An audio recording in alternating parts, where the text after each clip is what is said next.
Башкы прокуратура Казакстандын жараны Мурат Түнгишбаевди өз өлкөсүнө өткөрүп берүү тууралуу чечимди мыйзамсыз кабыл алган. Бул тууралуу Түнгишбаевдин жактоочусу Нурбек Токтакунов билдирди.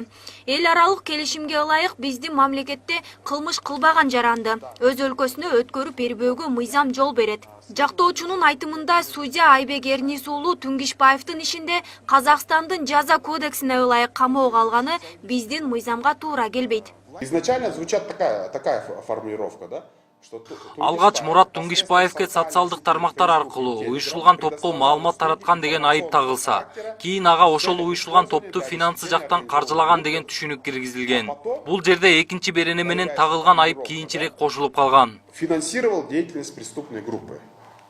Айыпталуучунун жубайы Мерей Түнгишбаева жолдошуна козголгон кылмыш ишти саясий куугунтук катары баалап келет. Андан улам жолдошун ак жерден каралап кылмышкер катары караганына жакындары нааразы. Да, я считаю, что это политическое преследование, так как Мен бул ишти саясий куугунтук катары эсептейм. Анткени Казакстанда 5 эле күн ичинде жолдошума кылмыш ишин козгоп, бир аз күн өткөн соң камоо чечимин чыгарып, андан аз күн өтпөй эле эл аралык издөө жарыялашты. Жашап жаткан жерибизден 15 адамдан турган топ кооптук кылмышкерди кармагандай алып кетишкен.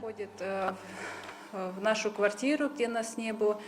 Бул учурда жактоочу Нурбек Токтакунов башкы прокурор чыгарган чечимге канааттанбай 1-Май райондук сотуна доо арыз менен кайрылууну көздөп жатат.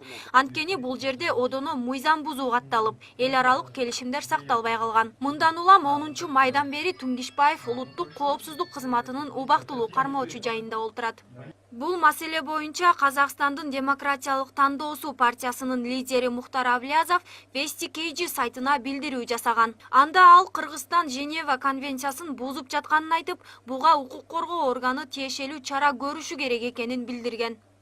Кыргызстан качкындар боюнча кол коюлган Женева конвенциясын бузуп жатат. Аталган конвенцияда качкындарды өз өлкөсүнүн коопсуздугу үчүн чыгарууга жол берилген. Бирок аларды кайра өз мамлекетине киргизүүгө уруксат берилбейт. Ошондуктан Кыргызстан Түнгишбаевди саясий мотив менен камоого албашы керек болчу.